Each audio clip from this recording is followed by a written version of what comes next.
श्रीगणेशाय नमः। श्रीसीतारामाभ्यां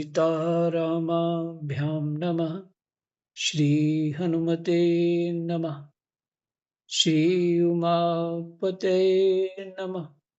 श्रीगुरुवे नमः। जय जय सीताराम। राधे श्याम।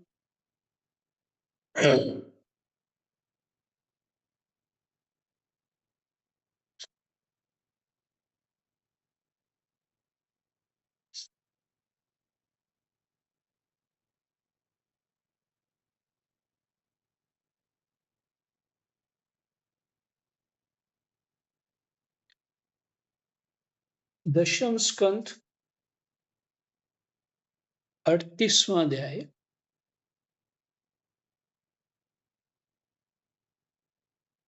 और श्लोक नंबर है 24 से पाठ होगा।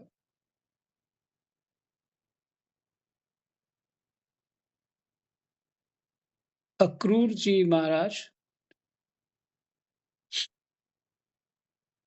भगवान के मिलने से पहले ही कल्पनाएं जो कर रहे हैं, भावनाएं कर रहे हैं, साधक की भी भावनाएं ऐसी होती कि भगवान मिलेंगे तो कैसा होगा, क्या होगा। शबरी माता जी का तो आपने देखा ही, फूल बिछाती थी, तैयारी रखती थी, सब वो कल्पनाएं जो थी उनकी साकार हो गई, फलित हो गई।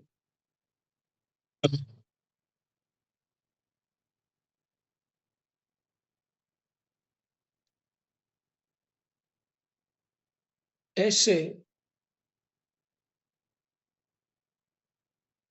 जो भगवान के इतने ऊंचे स्तर के साधक हो जाते हैं, उनकी कल्पनाएं, उनकी भावनाएं, उनकी चाह बहुत सुंदर हो जाती है।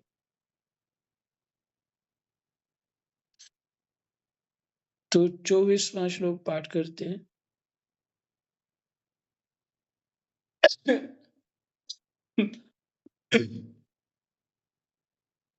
कृष्णाय वासुदेवाय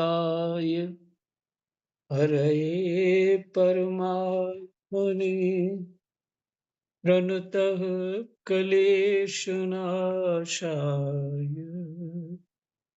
गोविन्दाय नमः। गोविंदाय नमो नमः।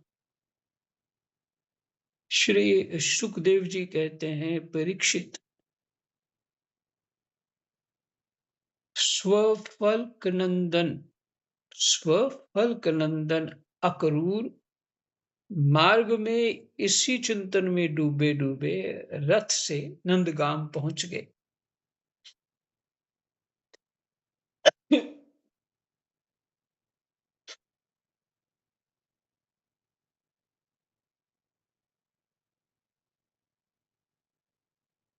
और सूर्य अस्ताचल पर चले गए, माने सूर्य भी डूबने लगे। जिनके चरण कमल की रज का सभी लोकपाल अपने करीटों के द्वारा सेवन करते हैं। किरीट मैंने मुकुट।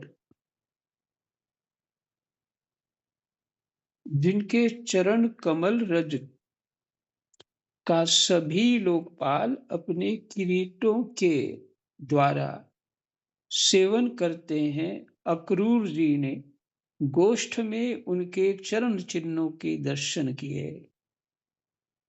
गोष्ठों पे जहाँ गाय वाय चरती हैं, वहीं भगवान के चरण भी मिल गए।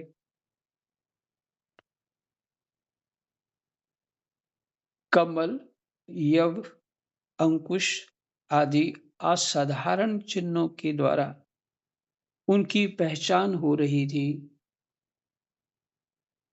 और उनसे पृथ्वी की शोभा बढ़ रही थी। उन चरण चिन्हों के दर्शन करते ही अक्रूर जी के हृदय में इतना आह्लाद हुआ कि वे अपने को संभाल न सके, विह्वल हो गए। प्रेम के आवेग से उनका रोम रोम खिल उठा, नेत्रों में आंसू भर आए और टप टप टपकने लगे।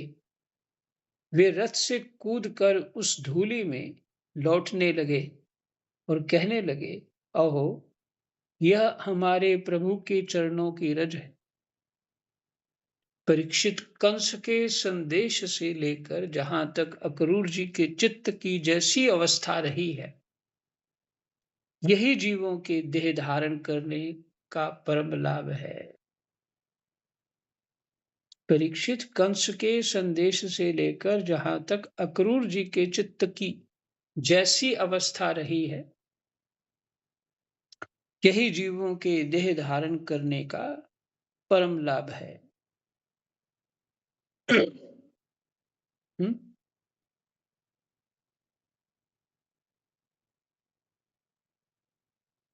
ये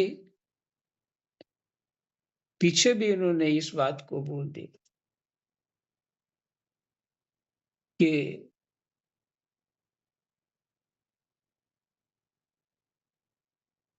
क्या कहा पीछे, ये 21वां श्लोक है।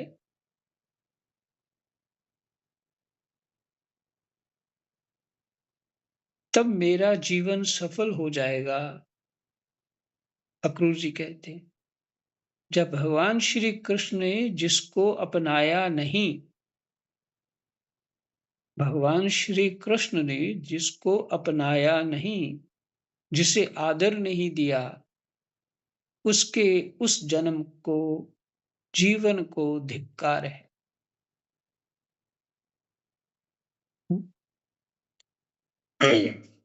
और इधर श्लोक नंबर जो है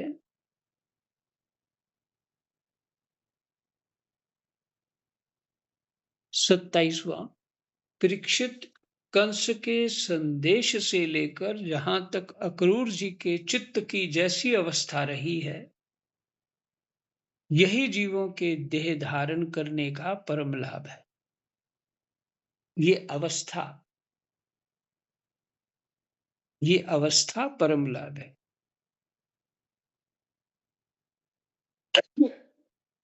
भगवान जी में चित्त लग जाना दर्शन करने के समान है,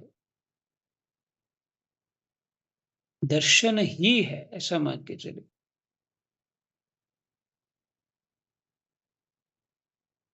यही जीवों के देह धारण करने का परम लाभ है। इसलिए जीव मात्र का यही परम कर्तव्य है कि दंभ, भय और शोक त्याग कर भगवान की मूर्ति माने प्रतिमा, भक्त आदि, भगवान की मूर्ति जो जो तो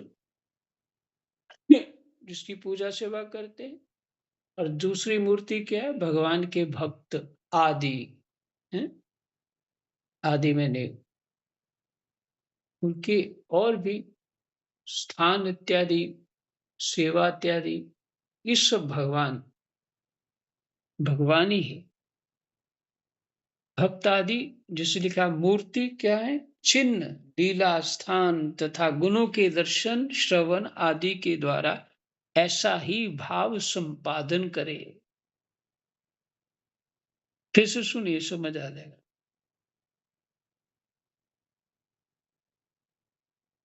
यही जीवों के देह धारण करने का परम लाभ है। इसलिए जीव मात्र का यही परम कर्तव्य है कि दंभ, भय और शोक त्याग कर भगवान की मूर्ति भगवान की मूर्ति, चिन्ह, लीला, स्थान तथा गुणों के दर्शन, श्रवण आदि के द्वारा ऐसा ही भाव संपादन करे। मैंने उन सब चीजों को भगवत रूप ही माने, धाम वास जो करते हैं उसके पीछे यही होता है। धाम वास करना, अयोध्या, वृंदावन, काशी इत्यादि जो भी भगवान के स्थान हैं, मैंने अब तो भगवान की ही गोद में बैठे, अब कोई भय नहीं है। ऐसे भावों से जीव संपन्न हो जाता है, संपादन कर लेता है। ब्रज में पहुंचकर अक्रूर जी ने श्री कृष्ण और बलराम दोनों भाइयों को गाय दूहने के स्थान में विराजमान देखा।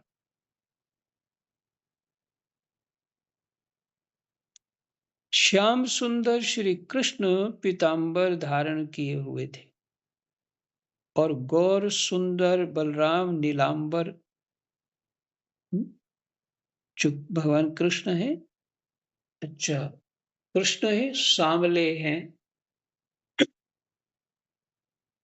सांवलापन भी कैसा है? कुछ नीलेपन का हल्का सा। हम्म, तो ऐसे शरीर पे पीतांबर धारण है, चमकता है जैसे बादलों में बिजली हो, ये भाव है। वो चमकता है। और गौर सुंदर बलराम नीलांबर, भगवान का शरीर नीलांबर जैसा है, और बलराम जी का शरीर गोरा है और पहना नीलांबर है। मैंने उनकी जो धोती है, अ, बलराम जी की वो नीली है और भगवान की पीली है।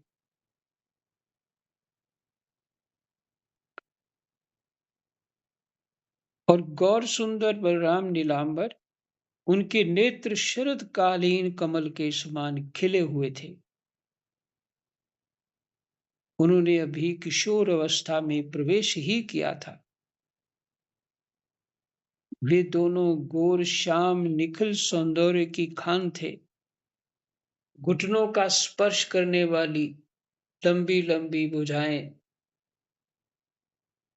सुंदर बदन, परम मनोहर और गज शावक के समान ललित चाल थी।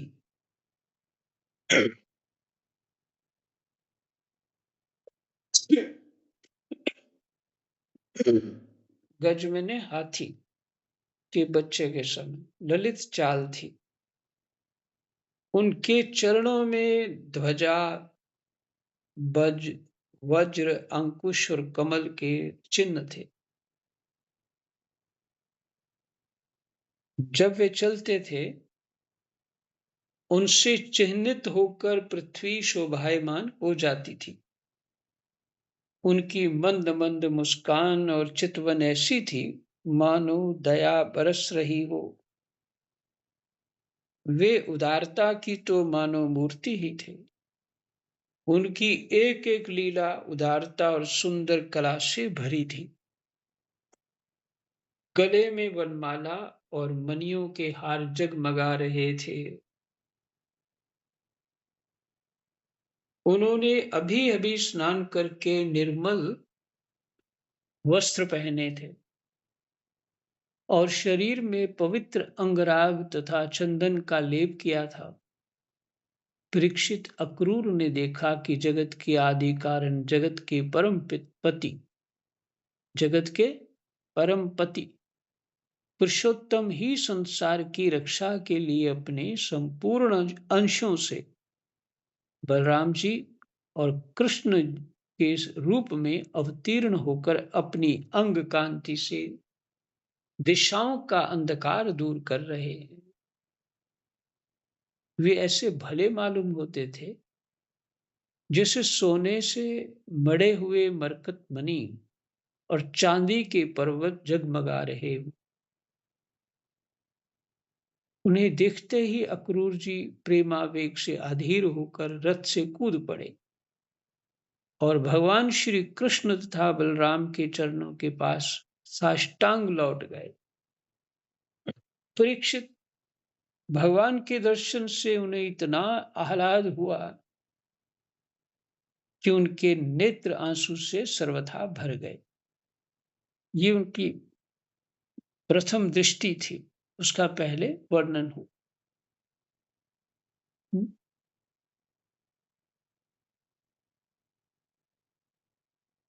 और रथ से ही उन्होंने देख लिया। भगवान श्री कृष्ण तथा बलराम के चरणों के पास साष्टांग लौट गए।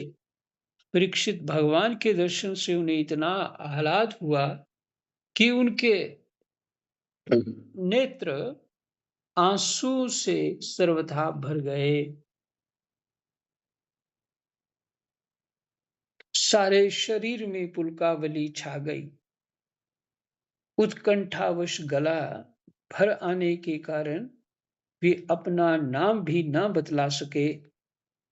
शरणागत वत्सल भगवान श्री कृष्ण उनके मन का भाव जान गए। उन्होंने बड़ी प्रसन्नता से चक्रांकित हाथों के द्वारा उन्हें खींचकर उठाया और हृदय से लगा लिया।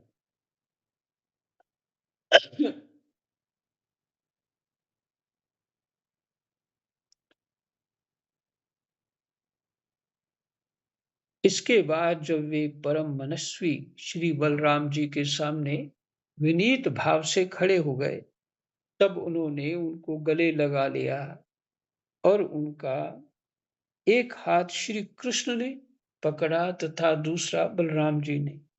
दोनों भाई उन्हें घर ले गए।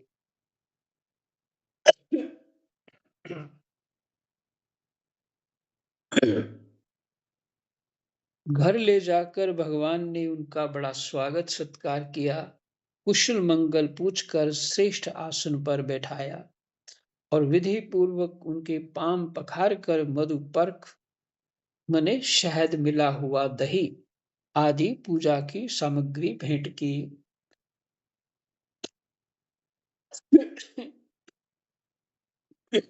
ब्रज में मैंने ये देखा है कि जब कोई लड़का अपने ससुराल जाता है तो वहां पे उसको दही और बूरा खिलाते हैं। बूरा जो चीनी का ही कोई माने चीनी से बनी होती है या मिश्री से, क्या बूरा एक मीठा होता है, उसको शोध कर लिया गया होता है, उसका उसके दोष सारे निकाल के एक टॉनिक सा बन जाता है वो। तो उसको दही के साथ चाय में हर जगह ले सकते हैं। तो वो बूरा जो है उसको बूरा बोलते हैं, पाउडर सा होता है। तो वहाँ पे ये ऐसी प्रथा है, वहाँ पे ऐसे का ब्रजवासी आसपास यही करते हैं। पर भगवान ने उनको शहद मिलाया दही के अंदर, दही के अंदर शहद मिला करके दिया।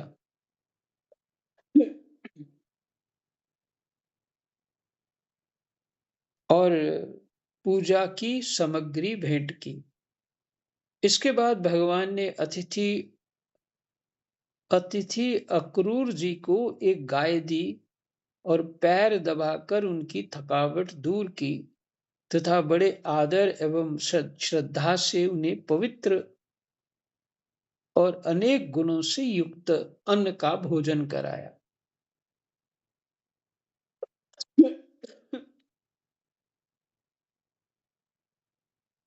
जब वे भोजन कर चुके तब धर्म के परम मर्मज्ञ भगवान बलराम जी ने बड़े प्रेम से मुखबास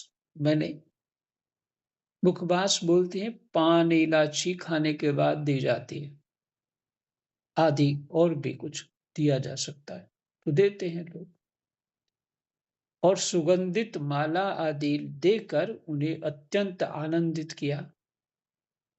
इस प्रकार सत्कार हो चुकने पर नंद राय जी ने उनके पास आकर पूछा, अक्रूर जी, आप लोग निर्दयी कंस के जीते जी किस प्रकार अपने दिन काटते हैं। और यही कल्पना करी थी उन्होंने आते समय कि भगवान ऐसा पूछे। वही भगवान ने पूछा, अरे उसके रहते आप लोगों की वही दशा है जो कसाई द्वारा पाली हुई भेड़ों की होती है। ये कृष्ण कह रहे, जिस इंद्रियाराम पापी ने, इंद्रियाराम माने विषयी, पापी ने अपनी बिलखती हुई बहन के नन्हे नन्हे बच्चों को मार डाला, आप लोग उसकी प्रजा हैं, फिर आप सुखी हैं, यह अनुमान तो हम कर ही कैसे सकते। अक्रूर जी ने नंद बाबा से पहले ही कुशल मंगल पूछ लिया। जब इस प्रकार नंद बाबा ने मधुर वाणी से अक्रूर जी से कुशल मंगल पूछा और उनका सम्मान किया तथा अक्रूर जी के शरीर में रास्ता चलने की जो कुछ थकावट थी वह सब दूर हो गई।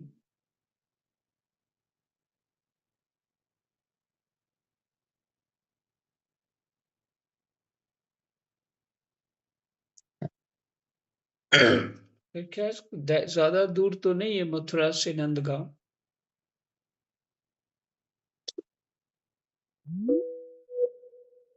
हम्म, हम्म। तो ज्यादा दूर तो नहीं है वहां से, मथुरा से नंदगांव। इसे मान के चलिए मथुरा से तो कोई 35 किलोमीटर मान सकते हैं। 30-35। ठीक है। तो ये 38वां अध्याय विश्राम हुआ और अब पढ़ते हैं 39वां अध्याय। प्रसंग है श्री कृष्ण बलराम का मथुरा गमन। श्री सुखदेव जी कहते हैं, भगवान श्री कृष्ण और बलराम जी ने अक्रूर जी का भलीभांति सम्मान किया। वे आराम से पलंग पर बैठ गए। उन्होंने मार्ग में जो जो अभिलाषाएं की थी वे सब पूरी हो गईं। परीक्षित, लक्ष्मी के आश्रय स्थान भगवान श्री कृष्ण के प्रसन्न होने पर ऐसी कौन सी वस्तु है जो प्राप्त नहीं हो सकती। फिर भी भगवान के परम प्रेमी भक्तजन किसी भी वस्तु की कामना नहीं करते। देवकी नंदन भगवान श्री कृष्ण ने सायंकाल भोजन करने के बाद अक्रूर जी के पास जाकर अपने स्वजन संबंधियों के साथ कंस के व्यवहार और उसके अगले कार्यक्रम के संबंध में पूछा।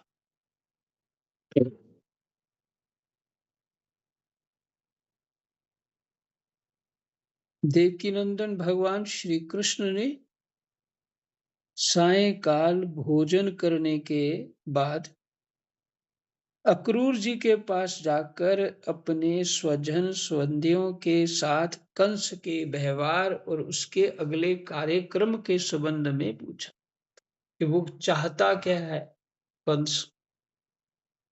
भगवान श्री कृष्ण ने कहा, चाचा जी आपका हृदय बड़ा शुद्ध है, आपको यात्रा में कोई कष्ट तो नहीं हुआ। आपको यात्रा में कोई कष्ट तो नहीं हुआ। स्वागत है, मैं आपकी मंगल कामना करता हूँ। मथुरा के हमारे आत्मीय सुहृद, कुटुंबी तथा अन्य संबंधी सब कुशल और स्वस्थ हैं। माने सब कुशल और स्वस्थ हैं ना। ये बात है। हमारा नाम मात्र का मामा कंस तो हमारे कुल के लिए एक भयंकर व्याधि है। ये भगवान कृष्ण कह रहे हैं।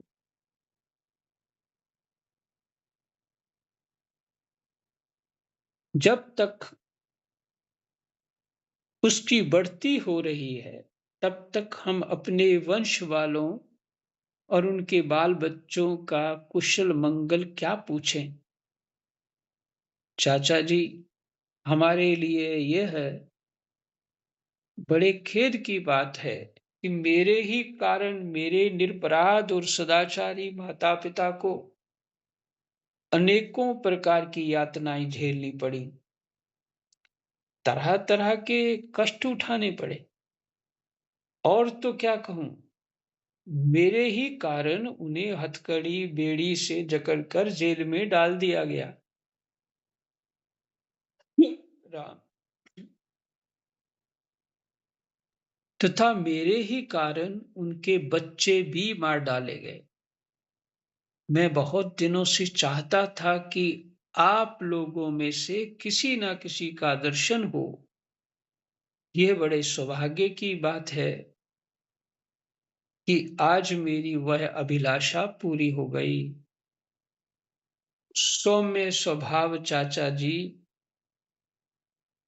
अब आप कृपा करके यह बतलाइए कि आपका शुभागमन किस निमित्त से हुआ है।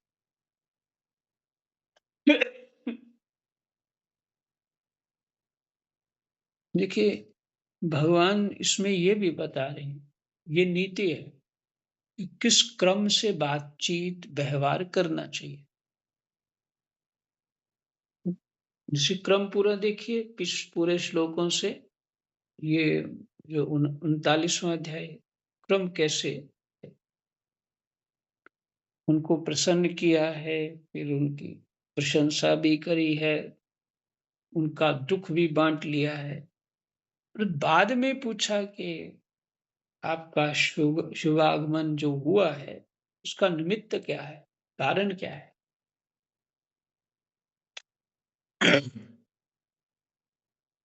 पहले पूरा उनके साथ अपना सद्भाव जो है वो दिखाया है, फिर प्रश्न किया है।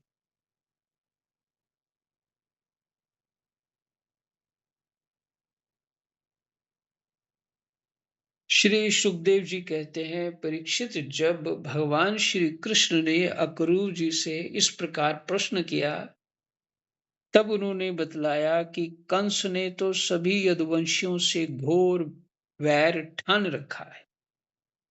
वह वसुदेव जी को मार डालने का भी उद्यम कर चुका है।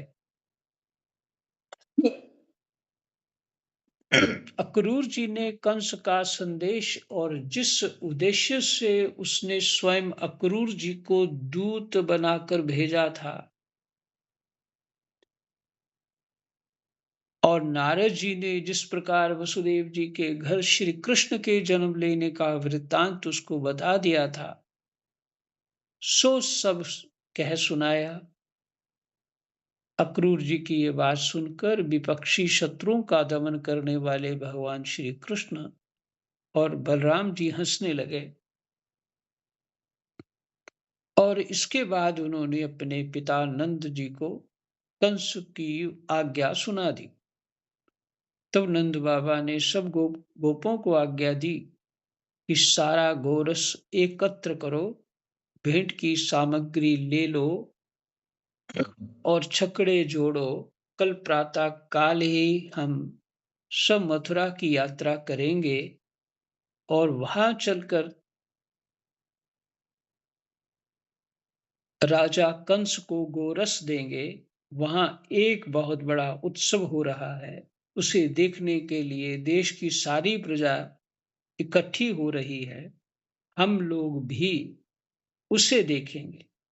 नंद बाबा के नंद बाबा ने गांव के कोतवाल के द्वारा यह घोषणा सारे ब्रज में करवा दी।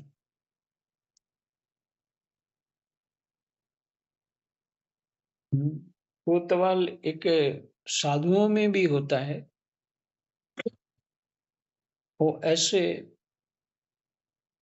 अगर जहाँ साधु ज़्यादा रहते हैं, वहाँ 2-4 कोतवाल होते हैं और नहीं तो 1-2 ही होते हैं।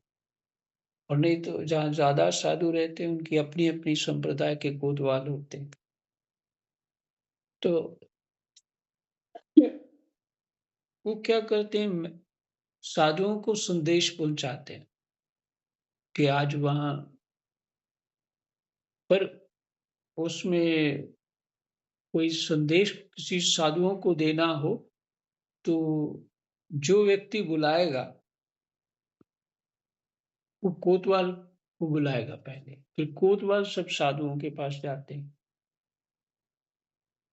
अगर निमंत्रण निमंत्रण भी देना है साधुओं को कि हमारे यहाँ भंडारा आइए, तो कोतवाल के पास एक टिकट सी होती है, पर्ची जैसी, वो बहुत सारे साधुओं को जिधर जितनी देनी होती है वो दे के आता है और महात्मा अपनी वो पर्ची के अनुसार वहाँ पहुँच जाते हैं जहाँ। तो भंडारा इत्यादि हो गया तो फिर चले जाते हैं। जी, ये व्यवस्था है। और ये कोतवाल जो है, ये काम तो चौकीदार गाँवों में करता है, एक्चुअल में, चौकीदार। सबको संदेश देना।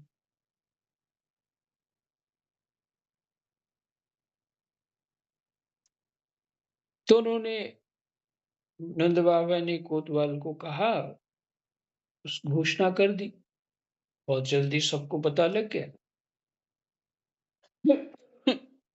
परीक्षित हुँ,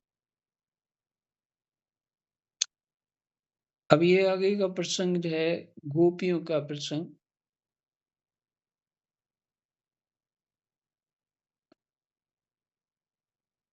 तो ये श्लोक है